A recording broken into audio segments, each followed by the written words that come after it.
My name is Alan Thomas, and I am looking for my son and daughter, he says. I've been searching for decades.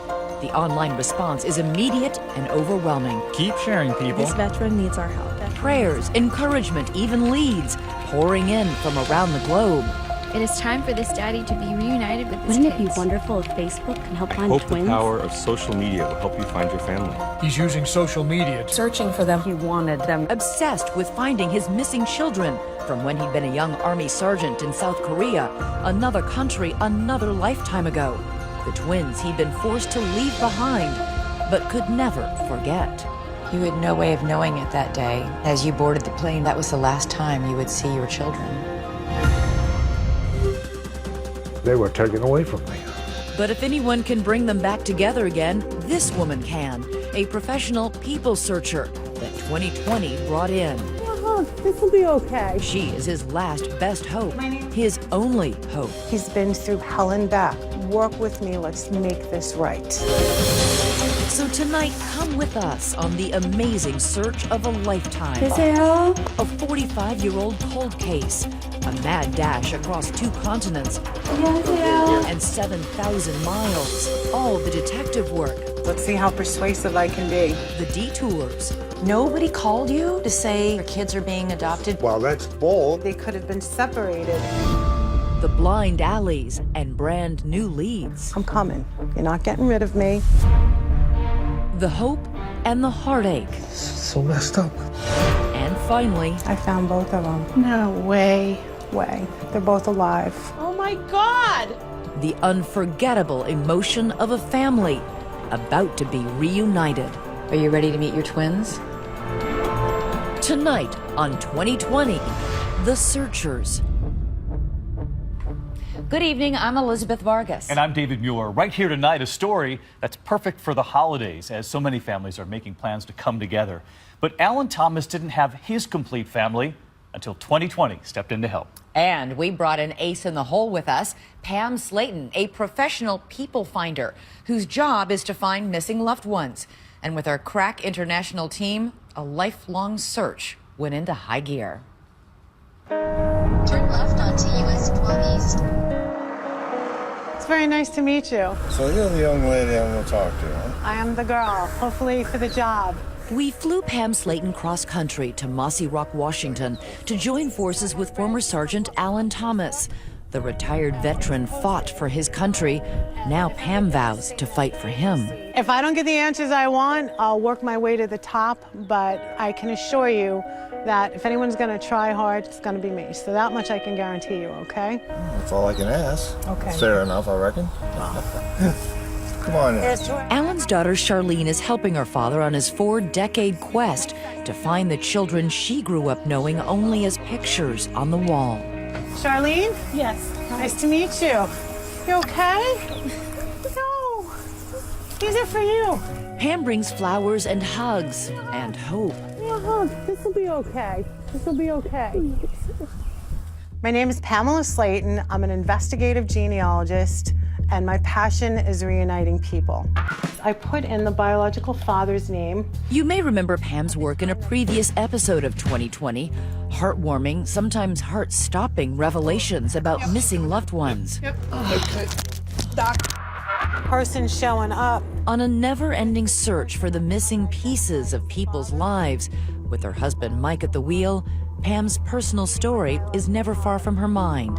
She too was adopted and tracked down her birth mother. Now she's putting her years of experience to work for Alan Thomas. This is better. His story begins in 1966. The year of Bonanza, the Beatles, and the Baltimore Orioles. Baltimore wins 1-0, sweeping the series in 4 straight over the Dodgers. But half a world away, South Korea is still a divided and dangerous country with its hair-trigger demilitarized zone. And that is where the U.S. Army sent this 19-year-old GI to work on helicopters. I mean, had you ever been overseas before? No. The first time I've been overseas, I was excited in a way and scared, homesick. Korea had a thriving nightlife luring all those young American servicemen, and Alan soon met a woman at the Non-Commissioned Officers Club. Her name was Soon Gi-um. But he had a very American nickname for his new companion. He called her Connie. She was 5 years older than him, with a son from a previous relationship named James. What was she like? Short, petite, very nice. Then Connie got pregnant. Was that a surprise? Yeah. It was a great surprise as far as I was concerned. I think it was with her too, and so yeah, I was all for it. When the time came, September 10th, 1967, Alan rushed Connie to the hospital in Seoul and got another surprise. And when did you find out it was twins? Oh, I didn't find out twins till she had them. Are you kidding? No. Wow, I remember that day, yeah. What was it like setting eyes for the first time on these two little babies? I loved it. Got a family right now. I was really super proud. Connie and the proud father named the twins Sandra and James. About a year later, as soon as the military would allow it, Alan married Connie and adopted her older son, James. Judging by the old photos, the twins and their big brother were inseparable.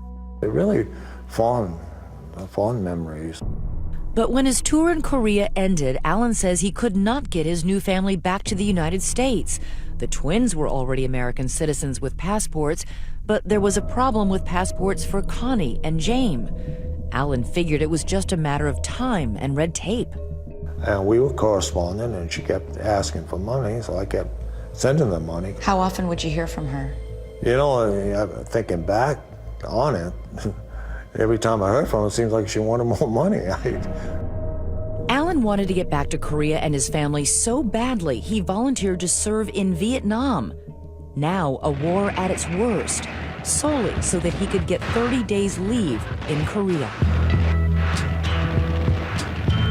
More than 11,000 Americans would be killed in 1969 in Vietnam.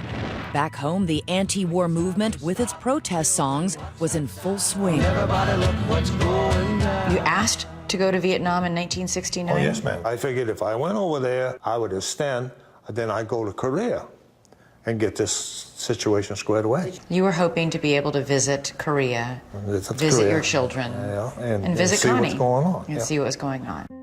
But when he finally got to Korea, more than a year had passed, and while he loved seeing the children, things with Connie were strained. A lot of things have changed. Like what? Our relationship. I could tell right off, and I sensed that things were different. He still remembers the day he had to leave to return to the war. Connie, the twins, and James went with him to the airport. I said my goodbyes, but when I turned and started walking the plane, no way. Hard. It was hard? Just hard. Why? Because you'd had that special 30 days with your kids and... I couldn't turn around. Why? Because I wouldn't leave. There is a snapshot from that day Alan has saved all these years. It shows little James saluting his dad, the sergeant. You had no way of knowing it that day as you boarded the plane back for Vietnam. But that was the last time you would see your children. Yeah. Alan kept sending support, including U.S. savings bonds, until his letters began bouncing back from Korea. And then he heard from Connie one last time. She wrote offering to hand over the twins, now 7 years old, if Alan would come get them. At that time, I just went through a bankruptcy. It was really hard, and there's just no way I could get over there. That's when Alan says Connie vanished somewhere in South Korea, taking the children with her. He couldn't even find her to serve the divorce papers. After a decade in the Army, he married a woman from his hometown and began raising a family in Colorado. He went to work as a machinist in a factory. But even with his growing family in the United States, Alan never forgot about that family in South Korea. My mom had helped my dad search for so long. They did everything they could with the resources that they had, but always seemed to run into roadblocks. 4 decades worth of roadblocks, but they are no match for searcher Pam Slayton. Help this man. Have compassion. He's been through hell and back. Work with me. Let's make this right.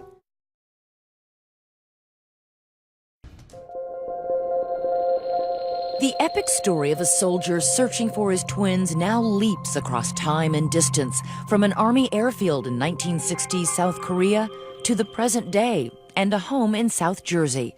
That's where we find Pam Slayton, and that's where she finds lost loved ones. There's probably 15, 20 cases in there. Pam Slayton is an author and a one-woman Department of Missing Persons. Forced to give up my 7-year-old daughter. Please help us find our son. I don't think people can comprehend how many people are hurting and still out there trying to find somebody important in their life. But now a viral Facebook plea of "Help me find my twins" is about to spark a worldwide search led by Pam. Thank you.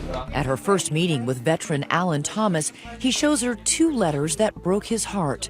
They arrived in the early 1980s from the State Department and the Pearl S. Buck Foundation, an organization that arranged adoptions for thousands of Asian American children abandoned in Korea by their GI fathers. The letters informed Alan his Korean ex-wife Connie had given away their children, the twins.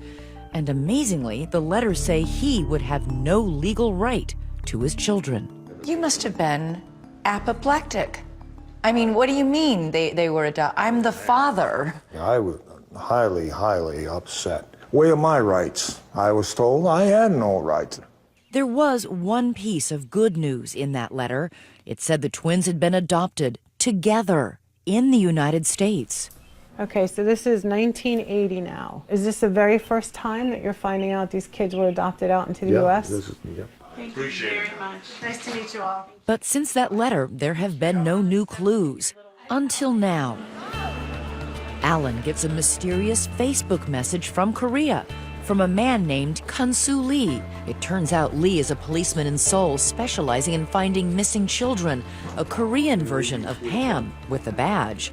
He runs an investigative team in Korea and holds the world record for finding more than 3,000 missing children. I feel like I need to get on a plane and go to Korea, but I don't speak the language. That's when the worldwide resources of ABC News went to work for Alan. In Seoul, South Korea, ABC News Bureau Chief Joo-hee Cho helps us pull back the curtain on the 4-decade mystery. Her first stop is a meeting with Mr. Lee. The most important thing for us is to figure out the mother's identity. Almost immediately, a breakthrough. Lee finds the twins' mother, Alan's ex-wife, Connie. She is listed in the Korean government registry. She gave birth to twins, and also she was married to Alan Thomas. So we're like, bingo, yay. But the registry says Connie died in 2007. It was her heart. So Joo-hee's next stop, on the advice of Mr. Lee, is Korea Social Service, a small adoption agency. Joo-hee mentions Connie's Korean name to the woman at the agency. When I told her the name of Pae Sung-kum and she had twins and there was this whole story on Facebook, I got a feeling that she knew who I was talking about, but she wouldn't admit it. The agency tells her Alan has no right to access the adoption records, but there is someone who does. She said, only siblings have rights to ask for it. She gave me that hint. It's like, wow, we didn't even know that loophole. Remember little James, the twins' older brother, the boy Alan adopted when he married Connie? Joo-hee finds him, all grown up now, married with children. He now holds the key to finding the lost siblings, Alan's twins, back in America. The doors were locked unless Jane gave you the key, in essence, Yes. with his permission. Yes. But there's a problem. Even after all these years, James resents Alan Thomas, the man who once adopted him, because he believes Alan abandoned them. When you first contacted James, he wanted nothing to do with you. He said no. Joo-hee goes to visit James and his wife in person. James remembers the day his little half-brother and sister vanished. I came home after school and they were gone.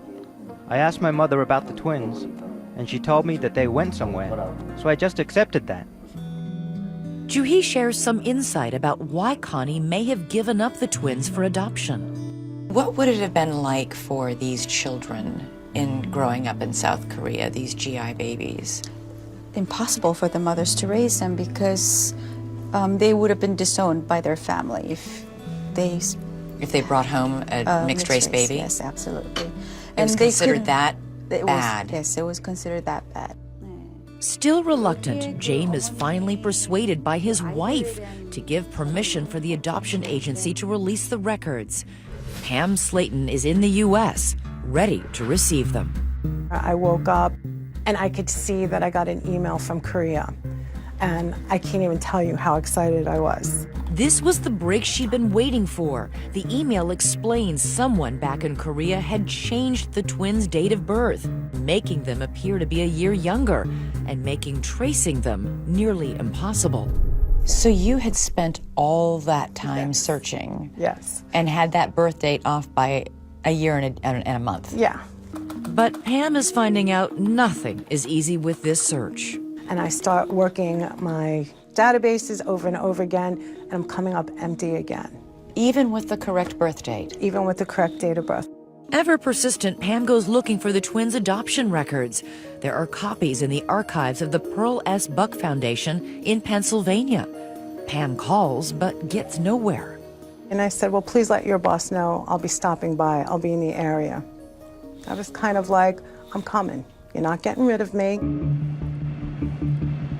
I'm presently in Percy, Pennsylvania. I'm about to go see the Pearl Buck Foundation. I don't know what they're going to be willing to disclose to me. Let's see how persuasive I can be. Not persuasive enough, as it turns out. They still offer no help because adoption records here are kept private by law. I got all Queens girl. You went Queens girl on her? I went Queens girl. Being the stubborn woman that I am, I call the agency back. Can you check what's known as the order of adoption? She gets back on the phone. She's like, wow. She said, you're right. The names were changed. Changed to what? Well, I said, for instance, Sandra, something maybe similar to Sandra. She said something similar. Wow. What about James? James's first name's completely changed. She said, however, he did keep part of his name. Well, that's telling me his first name, James, is now probably his middle name. So I said, well, thank you very much. I will try not to bother you again. So the two of you are basically playing a little game. We're playing a game. Cough if I'm close. Right. With the correct date of birth and information that Alan's son may have the middle name James, Pam dives back into her databases. So I figured, okay, let me pop James in the middle, see what I get. And I'm going through all my lists, and then this one person, Timothy James Parker, catches my eye. Timothy James Parker. Could he be half of the 40-year-old mystery? The hunt for two missing children bridges two continents, Asia and North America, two cultures, East and West. And now the case is closer to being solved than at any time in nearly half a century, thanks to two women, our searcher Pam Slayton and ABC News Korean Bureau Chief Joo-hee Cho, who has just arrived in New York after a 14-hour flight. I'm Judy. I know you are. Nice to meet you. Nice to meet you. You did a lot. You were the key that unlocked the door. They've been working together on opposite sides of the world for several months. You know what I'm gonna do? And now they're about to crack the case. After combing through countless false leads and phone numbers, Pam finds one that rings true. She finds the number for a man in Missouri named Timothy James Parker. Pam believes he could be Alan's long-lost son. He's not home when she calls, but a roommate answers. And I said, well, is he by any chance Korean? He said, oh yeah, he is. I said, oh. I said, is he a twin? He says, yeah. I said, he has a twin sister? And he says, yeah, Susan. I was like, oh my gosh. I mean, I had to contain myself. Now Pam has a name for the female twin named Sandra when she was born in Korea. She is now Susan, living in Wisconsin. Now I jump on the computer, I run Susan Parker, boom, there it is. Wow. And I just got goosebumps because it was this incredible moment. You with me? Pam gives her a call. And she just got so emotional, So emotional straight out of the gates. Are you sitting down? After 4 decades, Pam had solved the puzzle in 4 months. But before Pam tells Alan what she's found, she calls Tim Parker again. This time, he's home. I called back Tim, and he was a little bit non-trusting of me, and I assured him of my motives. I told him that I was helping someone that was very interested in knowing where he was. So you didn't say it was his father? I didn't. I felt like I needed to sit down with Mr. Thomas before I did anything like that. And he said to me, I'm surprised. I didn't think anyone cared enough about me to look for me. Tim said that? He did. And if he only knew. Wow. Pam believes this is the type of news you need to deliver in person. So she heads back out to Washington State. It's a case that felt overwhelming to me. And now that I get to get in a car today and go see Mr. Thomas, this man that's had this broken heart for 40 years, to be able to sit in front of him and give him this news, I mean, that's incredible. It really is incredible. Hey, hello. Come on in, come on. How are you? Oh, I'm fine. How are you? Oh, I'm glad to see you. I'm so glad to see you guys. So I just happened to be in the neighborhood. Well, good. I heard you got some fairly good news. Yeah, I've got progress is what I have. Progress is good news. When Pam sits down with Charlene and Alan, he's girding for a legal battle. I'm the one that lost all the rights. Now, all of a sudden, they're in the States. Now, I lost all my rights in the States, and I can't find them. What law am I going to go under? I still have the right to know who in the hell adopted them. Pardon me. Alan still hasn't figured out why Pam has returned to his living room. He assumes the search has been in vain. Do you think I came all this way out here to show you paperwork? I don't know. I guess, I don't know. I thought I had to sign something so we can go to court. But if you need me to go to court, I'll go. We don't need to go to court. Why not? Did you find out where they are? I found both of them. No way. I found them. They're both alive. And they're in the States? They're in the States. Charlene seems to grasp the significance first. Oh my gosh. Alan looks stunned. I have been slowly chatting with your son. I spoke with him, and he doesn't know that you're searching for him yet, but he is expecting a call today if you're up to it. Oh my God. Oh, yes. Yeah, we're up for it. His immediate knee-jerk reaction is, do they want to talk to me? Is this going to be okay? And I said, they actually both want to talk to you. He was afraid that they thought, and they had thought, that he had abandoned them. Right. And Alan's biggest fear is about to be confirmed. One of the things he said, I said, did you ever think about finding anyone in your birth family? And he said to me, I didn't think it was possible. And he said, and quite honestly, I didn't think anyone ever cared enough about me to look for me. But now, Dad, because he was a little kid and he couldn't know. He didn't understand, but now you're going to be able to show him. That's going to be such a blessing for him. So messed up. They felt abandoned. But Dad, you didn't abandon them. I know that, but they And now did. he gets to know that. After all those desperate decades, the moment Alan has waited for half his life is almost here. But when Pam offers to get the twins on the phone, Alan hesitates. It's all just too much. No, I just gotta get it together. I want to get it together for me. It's okay if you cry. It is okay. Anybody would cry. How you I didn't gotta know. take a break, yeah. Take a break. After 40 years and many months of investigation, the story of what happened to Alan Thomas's twins, last seen in Korea, can finally be told. In May of 1976, a plane from Seoul, South Korea arrives at New York's Kennedy Airport.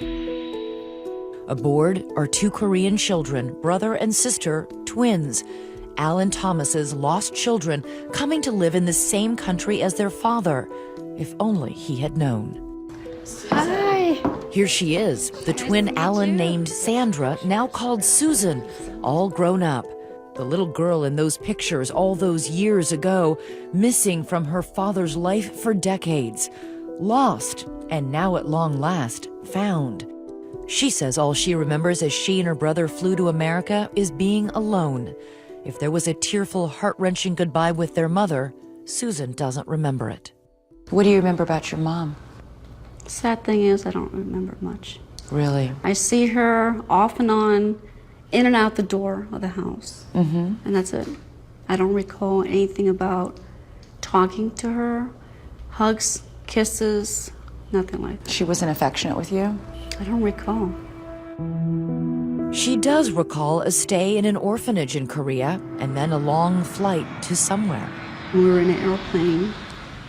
We flew and we landed, and here's some people grabbing us. Someone that we don't even know. Speaking a language you didn't speak? No. Didn't even understand what they're saying either. Right. Oh, I have to just tell you, my heart just breaks. I'm about to cry, but I'm being very strong here. That's a really traumatic thing to happen to two little children. Yes.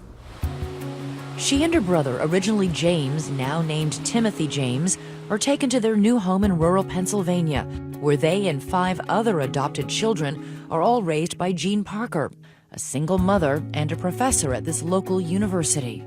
Susan says someone back in Korea, probably in a misguided attempt to comfort her, had told her that if she didn't like America after 10 days, she could come home. So I counted 10 days, packed my stuff, and started walking. So 10 days you were like, okay, I'm done, I want to go home. I'm ready, I got my stuff ready, I'm walking, didn't even realize that it's overseas, but somehow I'm going. How far did you get? End of the driveway. And what do you remember about Jean, the woman who adopted you? Amazing woman. I'm very grateful for this lady who adopted 7 kids. Without her, I don't know where I'll be. Susan thrived in school. She was voted most studious and most athletic. She went on to get a degree in education. She lives in Wisconsin now with her husband and 2 children who have never known their grandfather. Tim struggled finding his way in the world, but he's doing well now. He's a trucker and a driving instructor living in Missouri. They never heard from their biological mother, Connie, after coming to the United States. In college, Susan wrote her a letter. I am doing okay, how are you? Stuff like that, but nothing mean. You didn't I ask want to her? say the first word would be why, question mark, but no, I didn't do that. You didn't write why? No. What were you hoping for? I was hoping to get something back from her, whether it's just a simple hi, just something back saying, hey, I'm okay, and so on. But nothing. They moved. So you were never told that you had a father who had been in your life for the first few years of your life? Never. Never seen the pictures. I haven't heard nothing about having a dad. Now Alan, with his daughter Charlene by his side, is about to speak to his newfound twins. They were 4 years old when he last saw them. They are now 48. Are you ready to do this? Yep. Okay, I'm gonna dial this for you. What was your biggest fear? Would they want anything to do with me? What was the single most important thing you think they needed to hear? That I didn't abandon them. That you always loved him, and you were always looking for him. Yep. They always had a family. Hi, Tim. Pam gets Tim on the phone. So, Tim, this has been a long road. I am actually working with your biological father. Biological father? Yes, your American father has been searching for you for a long time, but let me explain what happened. Wait, you tell me he's still alive? I am telling you he is still alive, yes. Is this Tim? How you doing? And then it's time for long overdue father-son talk. I've been looking for you for a long time, and I'm glad I finally got a hold of you. Well, I just can't believe this is my actual father. Well, it is. Believe me. The last time I saw you was in 1971 in Korea. I'm just very happy that you found me, and I'm happy that I'm talking to you. You have a father. Yes, of course, you've always had a father. We never forgot you. You've always been a member of this family. You didn't know it, but you always have been. You always will be. And now it's time for Alan to talk to the other twin, his daughter, Susan. He has missed so many milestones. Hello. Okay, Susan. You're a hard girl to track down. I've been looking for you for quite a while. I just can't believe this is real. I mean, I can't believe I'm talking to you. I know. I am too. It's hard, isn't And it? I know, and I'm all grown woman, and here I am acting like a baby, crying. No, you're not. No, you're not. Besides that, you're still my baby, so it's all right.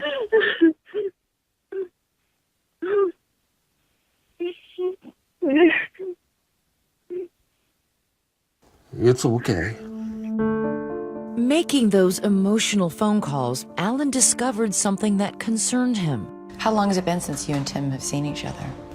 The twins haven't seen each other or even spoken in 12 years. They can't even remember how they fell out of touch.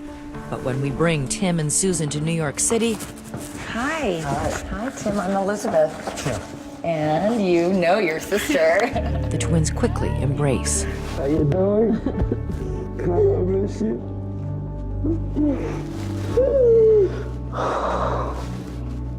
It's been too long. I gotta get coffee again.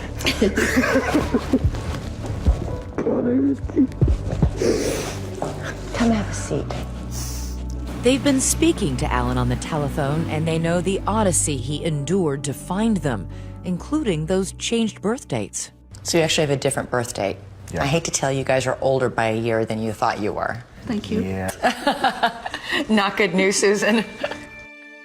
Surrounded by images provided by Alan, Tim is brought back to his childhood. I remember that we took those pictures, and that's always on my mind. Photographs and phone calls are one thing, but what Alan really wants to do is put his arms around the children he lost when he was just a young father. Are you ready to meet your twins? Yeah. All right. Come on. Let's go. After more than 40 years, it is going to happen. Alan Thomas is about to have a face-to-face family reunion just about half a century in the making. Yeah, that's pretty awesome. Yeah, you guys did a pretty good job. A worldwide search launched by 2020 located his long-lost twins in the United States. And the moment of truth is about to replace the mementos that he's carried close to his heart all these years. That handful of photos. Yeah, that's all I had all these years, so I just, wherever I went, they went. So. We've brought them all to New York, and as the twins approach, the expectations are building to a crescendo. I think we're just real excited to be able to see their face and touch them. Because then it's real? Because, yeah, to me, they still look like the little kids in the picture. Are you ready to meet your twins? Yeah. All right. Come on. Long time. Let's go. How many years in the making? 40-something years.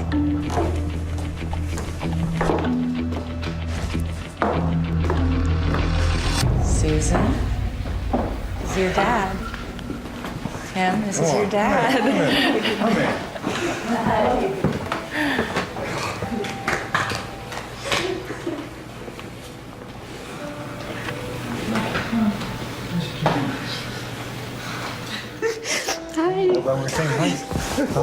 Yeah.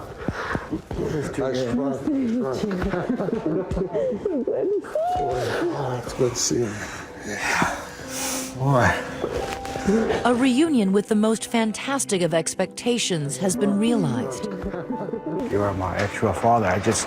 I'm standing right here looking at you, and I still cannot get the grasp that you're my father. We gave the twins their first look at their original birth certificates, which Alan had kept all these years. You see, that's the original. That was my name, James Alan Thomas. Put your first name as your middle name. Mm-hmm. Timothy James.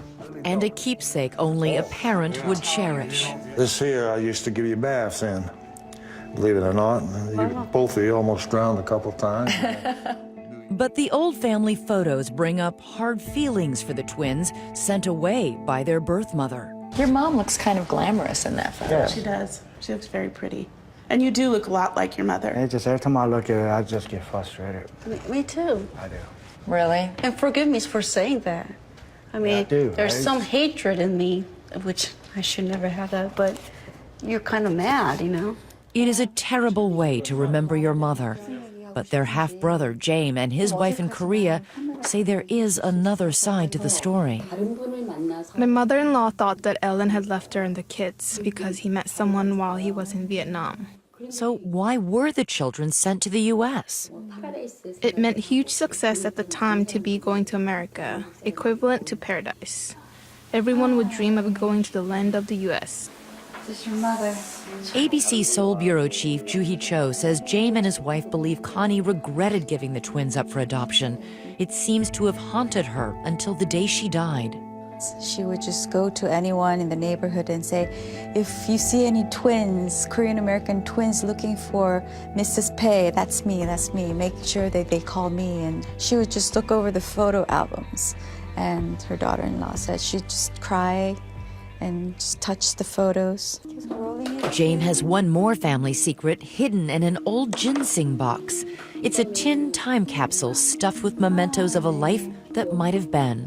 Snapshots of Connie, letters from Alan, and look at this, the savings bonds Alan sent all those years ago. She had saved them all her life. Is it possible she planned to give this modest inheritance to her twins one day when they returned? If so, that day never came.